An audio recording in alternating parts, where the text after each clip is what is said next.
Hey everyone, welcome back to the Steep. So in today's short, we're going to take a look at a little, I would say, undocumented feature. Speaking about documentation, that's actually shipping and by default with Kali Linux. So were you aware that Kali Linux actually had a Bash scripting guide built in? If you weren't, you're probably not alone.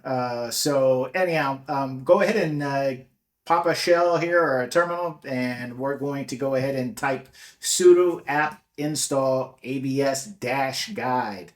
And once you're ready, you can sit here and type in which if you want, but what you're going to find is it's not an actual binary. What it is a file structure, and it's going to put that underneath user share docs. So if we go over here to a web browser and we just type in user share doc ABS guide, you're going to see it gives us a directory listing.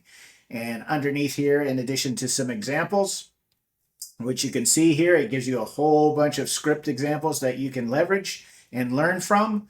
As well as if we go back to that higher directory structure, it does have HTML content where you can simply go in and learn about various different command structures. So let's click on arrays just for S's and G's. So, and again, chapter 27, I'm not saying it's necessarily going to be in order. So you might want to kind of initially start with the beginning, if you will. So you can back up the bus or just kind of move throughout logically the guide that way if you want. But as you can see here, it's not necessarily in order. So that is one thing that you're probably going to want to be aware of as you're working with it. But gives you a lot of wonderful examples, and it's hot to trot. So good luck to you.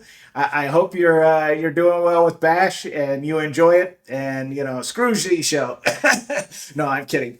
Use whatever shell works, and that includes Tickle. All right, be cool, y'all. We'll talk to you next time. Peace.